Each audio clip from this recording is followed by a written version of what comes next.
Hey team, how we going? I know you're out there. I'm waiting for you. It's the Wednesday. It's the first Wednesday stream. And we're here by popular demand. By one man who's been set apart. A word for that is holy. Thomas, how you going, mate? Great chat today. Hard yakka, nice hat. Ham, nice arms and crown. Dusty Roads. Thank you very much for your input to the channel. Victor, the lawnmower, the grass cutter, the taker of wives. Lauren, 3 kisses. For the lurker, who waits below, not far off promotion. William Hannon, g'day mate, how you going? El Borrego, g'day mate. The Ham, the Pigs Trotter, the Timmy Douse, the Anthony Young Son. Midway, the Battle of Midway. Simon Powell, Raph, he was there. Jack and Jill, they went up the hill and they got Bailey's hat and they chucked it in a piss trough because wherever Bailey's hat goes, that's where his home is. William Hannon, got my enlistment date, Kaz, for the 21st of September. That's fantastic. William, that's close. That's real close. You're going to be going on the list. Make sure you comment later in the real comments to this, not just the side comments. And we'll put you in the list for the next video, mate. Bianchi, g'day buddy. Timmy Douse, cooking some lamb chops. Very nice. But after you finish eating them, the whole kitchen stinks. It's putrid, isn't it? It's the most stinky meat you can eat. Rhinopolis, other than zebra. Yeah, I've tasted it. Joshy G. Josh here at rehab surgery for my back. Dude, Josh, it's been a while, mate. I thought we were going to speak before now. So many phone calls, you've got to give me the prompt. You've got to give me a call, man. Now, otherwise, I get too distracted. Jaden Harrison, g'day, mate. Jack Cave.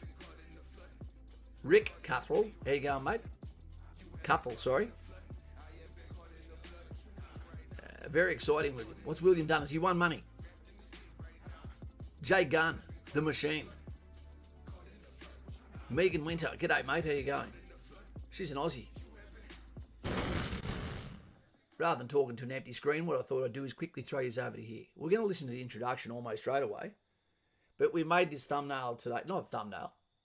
We've made this backdrop today for one man in particular. His name, which is what tonight is all about, is Jake. The Snake. Not so much. Jake is a man. How about I just play the intro for you? I'll play it a couple of times throughout this hour, Sat Mr. P, so that you know what this is all about. For those that come in a little bit late, that are having their dinner, make sure you eat your veggies or no dessert.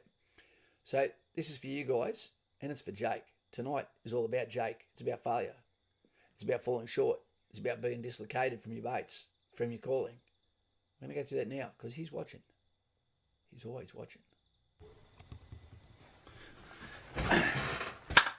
Hey team, how we going? It is Kaz from In the Trenches with Kaz, and we're here today on this Wednesday, the weirdest day of the week, to hold a stream, not just for anything, not just for a scheduled stream, but for Jake. Not Jake the Mus, if he was from New Zealand, but Jake from Singleton, one of the brothers, one of those seeking G'day, out Jason. and closing with the bam, Skippy badge. He's fallen short, and that's what tonight's about, falling short. Not being able to keep up because of injury. Sometimes we try to hide the injury. It can be because of attitude. It can be because of trainability. It can be because you are just not up to it. But that's not Jake. What happened? He was climbing the Traverse Road. He fell off, landed on the M249, Minimai. The cocking handle, like a Navy lad, went straight into his back. Ouch. He heard a deep anguish pain inside his anus. No, that's fake news. It was his back. And from what happened from there was, he tried to fight through that injury, but then went into live fire week, offensive week. It is extremely responsible. It is at job standard. Nighttime live fire attacks under night vision equipment with your mates 5 to 10 metres to either side of you. If they're still doing it, the overhead gunfire, you know, while they close with targets kinetically. It is so important that you're up to the task and fitness as well. If you're not 100%, no one is by that week, then you need to be able to make a command decision on yourself. And that is, am I going to be a liability to my team? Because we move at the speed of the slowest man, or injured, or wounded. This guy made a decision, the captain's call, and said, I think I'm done. And they knew he was. So at the moment, he's by himself with Hillary hiding under his bed, waiting for him to sleep. And she'll attack. But we're here to keep him company while he sits in the darkness, dislocated from his brothers, feeling like the world has left him behind. Like, what happens now? Well, I'll tell you what's going to happen now. Everything. He's going to have twice as many buddies. He's going to go back to another platoon. He's going to repeat what's going on after they've mended him. He said the magic words. Do you want to stay in infantry? 343, duty first. And he said a simple word. Sí. I didn't know he knew Spanish, but he knew enough to say yes. So Jake, for you sitting there right now, and for anyone that's ever experienced being dislocated from your journey, from your friends, from your brothers, from your employment, from your calling, because of either fault or no fault of your own, then this is one for you. How to deal with the negative ramifications, the perception of doom when the worst case scenario happens. You fall short, back squatted, back classed. What will people think of me? Socratic method. Ask the questions. Ask yourself. I'm not here to give you necessarily the answers. But you've got to have the pluck. You've got to have the resilience. You've got to bounce back. Because this is all preparing for the real thing. The threat when glass smashes. If you can't do it in training, what are you going to do when you're not domestic? Okay. See you later, team. Enjoy this one. It's all for Jake tonight. Jake the Muss. See you later. Hope you're having fun, Jake. So, there we go, team. This is about Jake. But it's not just about Jake. Jake is the pebble that falls in the water that creates a ripple that has allowed a conversation like this to be plated, so to speak. My background, I'll get into it in a moment, and why it's so relevant. What are we going to do? It's September. We're in September. It is time to acknowledge the fallen like we do now, and that is to light the eternal flame for the length of this stream, to pay homage to those so they know they've been remembered, and as this flame flickers, they can hear that they still matter to those that they died to protect, even before we were born. Tonight I'm thinking about Tim Applin, who died with Benjamin Chuck and Scotty Palmer on mission in Afghanistan. To those guys. I did start the fire. Billy Joel. I've got a nose like a bloody shark fin. What's going on here? Here we go, team. Mucho respecto, lest we forget, to those from your family history and from those in the future that will make the ultimate sacrifice so that the traditions, the safety, the life we're used to can continue. Let's put that up. There we go. Good luck with that. Here we are. So, as an instructor, as a section commander, as a platoon sergeant, as a senior instructor, I've had the horrible job so many times of seeing people fall short. Whether it was in the all-corps environment, whether it was as an officer, whether it was someone who's going to be a platoon sergeant, whether it was someone that was Army Reserve, whether it was someone who's training, getting ready for operations, or someone within my platoon. When misfortune strikes or someone cannot move at the pace intellectually, physically, mentally with the rest of the herd, or something happens through fate that chooses them, then people have to pick up the pieces. Humpty Dumpty occurs. Sometimes when it's an injury can become from acute to a lifelong injury. If people are so nervous, the paranoia of being dislocated from their team in a training institution, on a course, promotion course, operations, they push through to show the resilience because they saw it happen in movies. then you can be living with those decisions for the rest of your life. The perception is when you join the military, when you go to Kapuka, these are going to be your best friends forever. No, they're not. They are your everyday friends. They are your team to get you through the next 3 months, which is Kapuka, the home of the Australian soldier. Then we go to IETs, the initial employment training. If you've already got some of the guys from Kapuka there, the crowd is smaller, it's more specialised, it's coming with you, reputations are bonded, and you've forged stories together, then the link is even stronger. And then if you were to be back squatted through no fault of your own, it doesn't matter. It can be catastrophic. Some of it's due to emotion, some of it's due to a maturity, some of it is due to insecurity.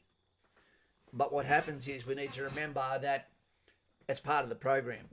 If a platoon goes through Kapuka and there's not one back squad, then that platoon should be in trouble, and so should the instructors, because that means the training was too easy. You would imagine, especially at Kapuka. Less so when you start to get to courses where people actually understand how to speak sheepdog. But it is always tragic when you have to break the news to someone that you are not the droid we're looking for, and it's time to go. And when it's through injury, that's even worse, because it often strikes people who are the performers.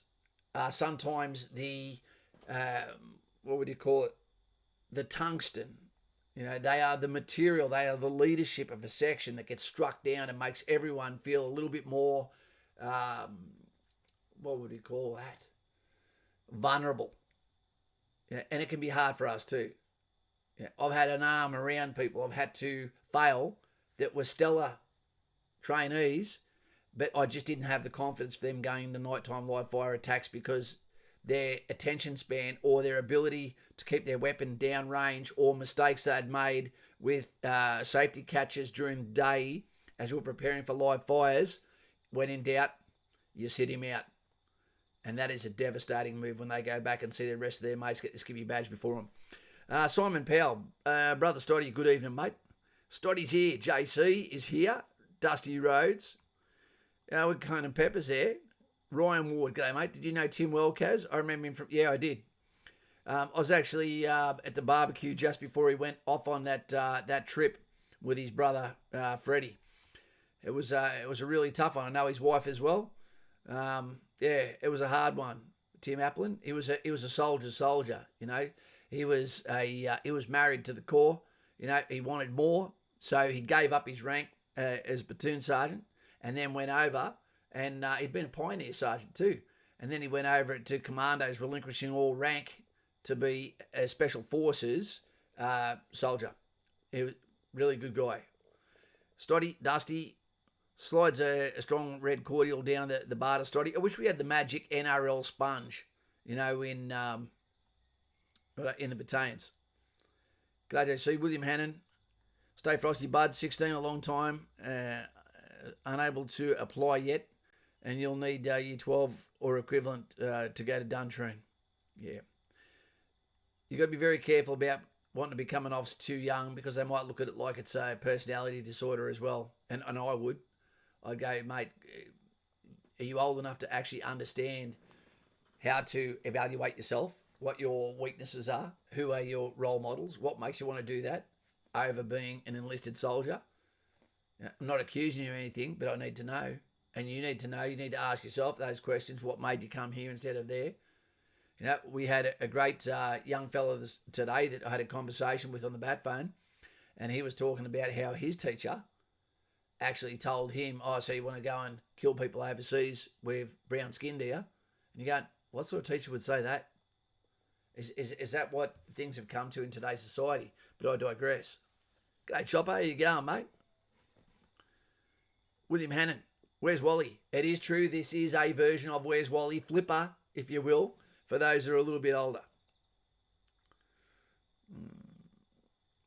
Geez, a lot of questions already. Even JC, how's the injury going? Any news? Gabe. Cheers, mate. That's good advice. No one ever tells you when you join the military when you're going to hit the wall. Is it going to be something that happens in Tully? Is it going to be something that happens at Kapuka? Are you going to make a mistake during that live fire and be told, no, you're not going to be working tonight, therefore you're going to be going back and you're going to be back classed? Sometimes it's even more painful because we'll drag you longer. And maybe he gets it. Maybe he gets it. And then you go a couple of weeks later, and then when you get back class, 3 or 4 weeks back, back squatting. It is a soldier's greatest fear to be back squatted. But it happens all the time. All the time. And Jake is going to get back squatted now. He fell off the traverse rope, landed on his weapon system, realised he'd done some damage. But because of the adrenaline, fought on, did the obstacle course, finished that, went into training, was doing the section attacks, offensive week, learning how to seek out close enemy, kill, catch, seasonal ground, pellet, tape, or done, or grass, season, weather, terrain, preparing to go and do the culmination of that with said live fire. But he wasn't going to be fit enough. He wasn't going to be strong enough. And some pain you cannot fight through. Pain is just weakness leaving the body. Bullshit. Once you have had an actual sporting injury, and believe me, you are an athlete. That is what a soldier is, especially Arms Corps soldiers. You are an athlete. When you cannot operate and they still take you off the bench, that's the thing. We don't have the reserves. We do have reserves. We have actual Army Reserve. But what I mean is, when they take you on operations, there's no reserves. Okay, there is. There's QRF, Quick Reaction Force. But you know what I'm saying. Everyone goes onto the field at once. What are the chances that you haven't got a busted knee, a sore shoulder, a bad back, feeling shit, dehydrated, malnourished, didn't sleep, not getting a leady, maybe Mrs. playing up, or Mr. if you're in the Navy, whatever. It's very rare that you're fighting on all cylinders. And sometimes it dips to the point where the entire organisation is now geared to moving at the speed of you. And then the pressure is on you. And it's not your fault, but you'll still feel the friction from it. Lukey Craig, g'day cousin everyone, hope you're well. I'm new to the channel, great to have you here. And thank you for becoming a member, mate. You'll be promoted in less than a month. This is the content that some people need. I appreciate you being here. It'd be a boring, deserted location if we didn't. An online location, if you will. Welcome, Luke. Great to see you here.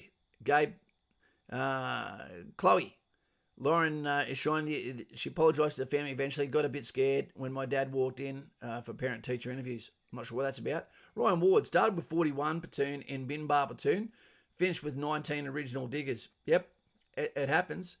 And infantry is renowned for being hard to pass. And it's not because they're trying to back squad you. It's just so many ways to back squad, and there are so many things that are non-negotiables. And that is fitness, because if you're not fit enough to be with the guys and your head starts to fall down, sucking off the invisible man, with the live fire, okay, and then that means the next thing that goes is audio shutout, which means tunnel vision comes in. The first thing you're going to lose is dexterity, and that dexterity can mean the difference between what way is your weapon pointing. Is it pointing towards your mate? Are you the dangerous man or woman, the furthest one to the back, because that's who the most dangerous person is? Does your finger, are you still able to cognitively put that safety catch to safe each time you're about to move, etc., towards the target area? All we need is one mistake, just one time, from an instructor to say this guy's good to go when he's not, to allow someone through, give him a mate's favour, so to speak, and a catastrophic incident can occur. When people say, oh, Kaz, you're a little bit too tough on people's fitness, what I say is, how dare you put your friends in danger? Or would you or would your mum and dad accept a lesser version of what is required to be watching their child's back? If it's for social justice warrior reasons, if it's for positive affirmation, not good enough. I'll give you another example. Team, I'm about to speak to something here, so just go a little bit slow on the questions here. When we talk about diversity within the Army, when we talk about the social justice warriors, positive affirmation, etc., I've got a classic example here. We see people hide all the time behind Mission Essential, which is nearly always support people, not Arms Corps, where people can be morbidly obese but still be able to retain the role within the military, but at the same time, people don't know that, so all they see is someone who's humongous, who never does a fitness test, that is in and getting paid for their service while wearing a uniform that can bring discredit to that uniform because they think the standard of what is protecting them has fallen. But in saying that, what was I getting at, Kaz? Slap to the chops. What was I going to say? Yeah. I had a hard job one day, a really, really hard job, and that was to coach the 2nd Battalion Brigade Obstacle Course team. We're talking about diversity here, okay? Right people for the job, capability only. And basically what happened was 5 Aviation had basically an unbeatable team. They had sponsored shirts. They'd been training all the time just for this event to make themselves the winning guys on the ground. They wanted that flag in the air, and they wanted to beat the battalions and CER, the combat engineer regiments, etc., and CAV, you name it. And what happened was, I had the...